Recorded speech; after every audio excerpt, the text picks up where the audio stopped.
Hello, welcome to Humane Voices. I am Kelly with my friend and co-host Chad. Chad, how are you doing today? All good. Excited for this. I agree. This is a great way to kick off our holiday with some really exciting information. We're going to talk about the fur trade. And in the last decade, the fur trade has gone from caging and slaughtering 140 million foxes, mink, and raccoon dogs in 2014 to roughly 20 million animals in 2023. That is an incredible 85% decline. We're going to talk today about some of these victories in shutting down fur, but also some of the challenges that still lie ahead.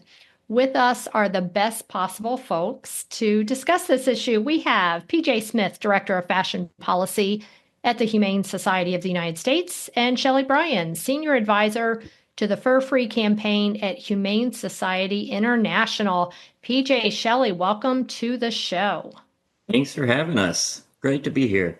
All right, let's get right in. Shelley, I'm going to start with you. So, as I said, 85% decline in the number of animals on fur farms, which of course is amazing. So I guess we're done. Mission accomplished, right?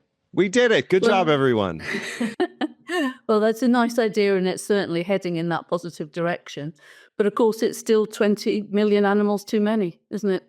Still suffering in small cages, unable to act naturally, just for some frivolous piece of fur trim or a bit of trinket. You know, not only does this industry cause suffering to millions of animals, it's bad for the environment. And with those outbreaks of COVID-19 and avian influenza on fur farms in recent years, it's now a threat to public health too.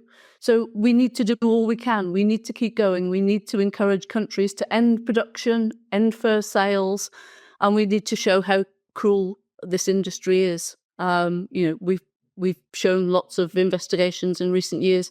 We need to get over that message that this industry is terribly cruel.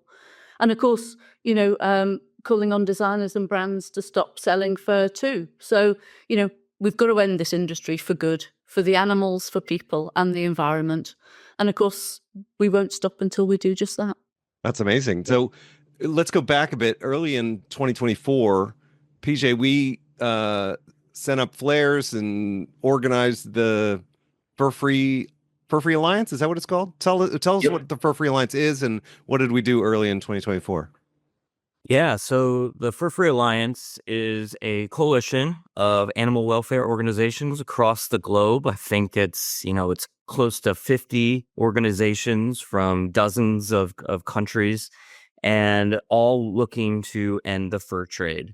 And so we were able to do a joint campaign with the Fur Free Alliance, asking Italian fashion brand Max Mara to go fur free. And they're one of the holdouts. They're one of the luxury companies that refused to engage, they were still selling mink and raccoon dog. And this was like one of those final holdouts where you needed all these organizations to come together and say, please move away from this cruelty. And we were able to collectively send Max Mara and the executives there over 270,000 emails that went to their team saying, please go fur free. It's going to be good for your business. It's going to, you have to no longer worry about the risk of being associated with animal cruelty. It's only good things. And they also, it was like, I think over 5,000 calls that were sent to Max Mara and their stores. And it even went as far as we teamed up with somebody from the Fur Free Alliance in Italy and flew a hot air balloon over Max Mara's headquarters in Italy that had a message that said, please go fur free. And So you you could were see going for there. a subtle approach there, it sounds like, PJ, right? Well, you had to keep on, putting that pressure on because they just sort of refused to even acknowledge it. And we've been working with companies for a really long time to go for free. And a lot of those discussions are, it's dialogue. So you're understanding the company and how they're working, what constraints exist for them going for free at that time. So having those conversations, I think, is really crucial to, eventually working together to get to a fur-free policy. But Max Mara was different. They just refused to have that conversation. So it took the power of the Fur-Free Alliance to eventually get them to a position where they, I would say very quietly, had a policy against fur, and we were able to celebrate that and just sort of cross another brand off the list. And there's very few left, which is a good thing, but also the ones that remain have sort of dug in their heels. And so they're all going to really need that sort of, that joint collective voice of consumers to say, we don't want this product anymore. Well, I love you talked, kind of the all hands on deck, this alliance, and it really takes the multi-pronged approach from emails to text to hot air balloons. And you mentioned Italy and this luxury brand. Shelley, in terms of European countries, I mean, how many do have a ban in place, or, what's happening kind of broadly in Europe? Yes, so there was 22 countries in Europe now have bans on fur farming. The first was over 20 years ago in the UK, and the most recent, literally just a couple of months ago, in Romania. And that was led by our European HSI Europe team out there, which exposed the really terrible conditions on chinchilla fur farms. So that was a great victory in Romania, and we're really pleased to have Romania on board as being a fur-free country in Europe now. And it's really heartening to see all these decisions being taken. Public opinion is definitely on the side of the animals. We know people don't want to wear fur. We know people want governments to ban fur farming. And the politicians are hearing these arguments and hearing from the public and from charities and animal protection organisations.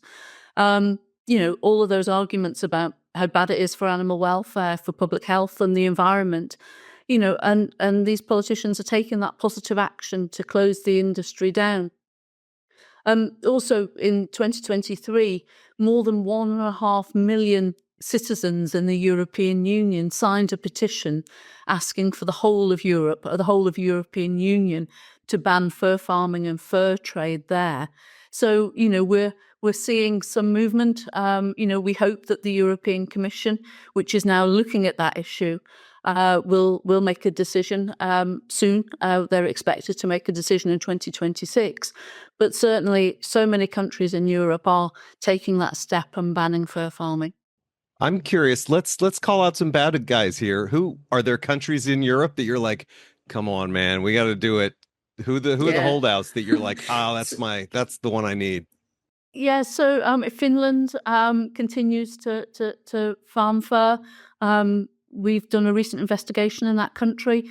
We can show how bad this industry is. So Finland, it's still a lot of fur farming in Poland, and in Greece as well, and also in Spain. So there are still a few states in Europe that are still going ahead. And, I have to say, you guys, North America as well.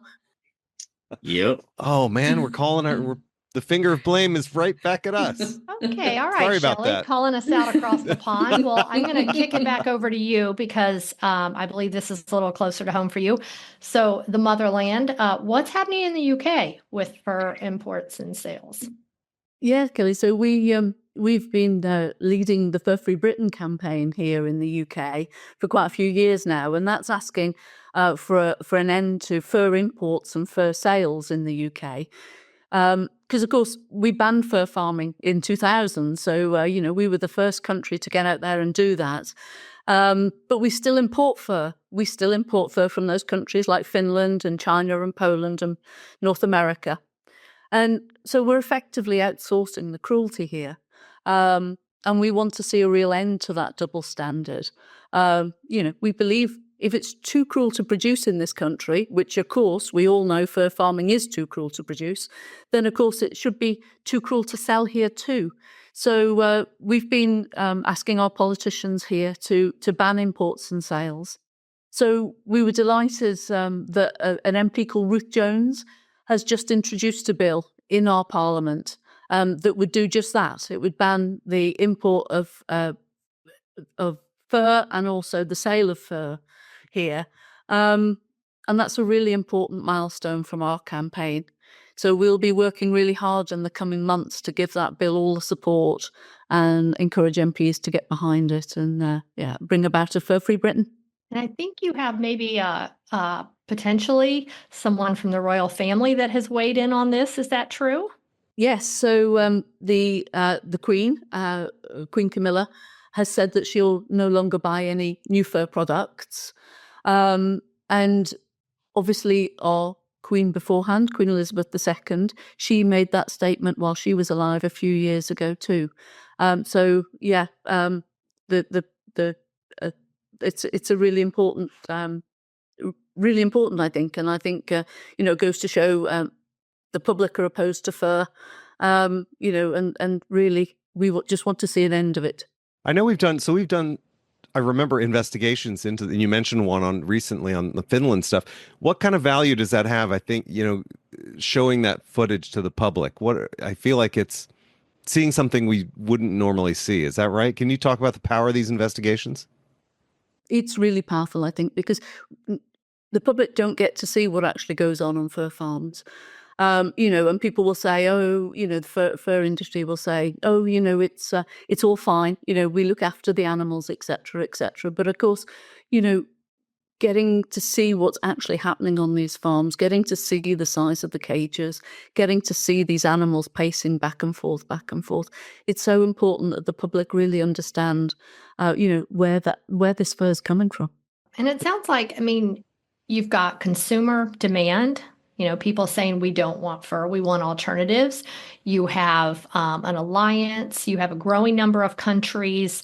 You have the royal family weighing in favorably on this. We're inching closer and closer to ending this. So what is the end game? What do you see as the future? Maybe PJ, if you want to weigh in on, ending this once and for all. Yeah, it's a really good question, and it's a really difficult sort of way to, how does this end? Like, we're in a good position where we're asking ourselves, how does this end? And as Shelley said, 20 million is way too much. It's a decline that needs to continue to decline till we get to zero. And I think we have the strategy in place to get there. And that's, this issue has been contentious for decades. 80s and 90s, the anti-fur movement, where a lot of those, a lot of people thought we won. Fur was on the decline. It was taboo to wear. And you know what happened? It came right back. And as fashion trends tend to do, and there's a whole bunch of global economic reasons why it came back, but the bottom line is it came back. And how do you stop something like fashion, which is so cyclical, so based on trend, from coming back ever again? And that's really where these policies, why they're super important, was it's going to be really difficult for fashion to find fat fur to be acceptable again when you have most of the major fashion brands and fashion retailers no longer selling it. And then you have on top of that these public policies, either fur sales bans, which are passing here in the United States, or production bans happening in Europe. This is really, it gets to the heart of it. It gets to the demand side and it gets to the supply side, and both are declining pretty rapidly. So it's about then, we're seeing the cracks in the wall of the fur trade, and we can plan appropriately. And so we can start, really driving home that these sales bans and these production bans are necessary to make sure that this industry never comes back. And while all this is happening, the innovation of alternatives is getting better and better and better. And I think that's something that we always need to make sure to mention, is that, if you really have to have that, because if you're talking to a fashion designer that wants that aesthetic, wants that look, wants that feel, they can have it, and the quality's better. It doesn't have those same risks of being associated with animal cruelty or environmental degradation. And it's cool. And that's kind of where we are right now. And I think, again, we really do have a good chance. It's going to get harder. These last companies are going to be really hard. These last countries to ban fur production are going to be really, really hard. And that's where we can't get complacent. We can't say, oh, this is something we've won because we got to 20 million. No, this is the time to put more pressure on and all of us to come together through the Fur Free Alliance, through the Humane Society and the family of organizations to say, we want this industry to be done. And I think we're close, and I think we can get there if we do it right. So I'm excited. Well, I think you bring up a really good point that, keeping the pressure on is important, crossing off those 20 million animals still in the fur trade, but then being vigilant because things can come back, cruelty can return. So I think for our listeners, beyond obviously crossing off fur on your holiday list, join the cool kids. There's so many great alternatives out there, often cheaper. But keeping that kind of vigilance and the pressure on these companies, I mean, we all have a role to play in that. And certainly PJ and Shelley, we wouldn't be achieving the successes that we are without you, both in your team and our listeners and just folks really across the globe that are making so many powerful strides in this. So Shelley and PJ, I want to thank you both so much for being with us today. We will look forward to having you back on as we hit 23 countries in Europe and as Shelley North America gets its act together even more. And we look forward to an update, and we appreciate your time. And listeners, until next time, thanks for being with us today on Humane Voices.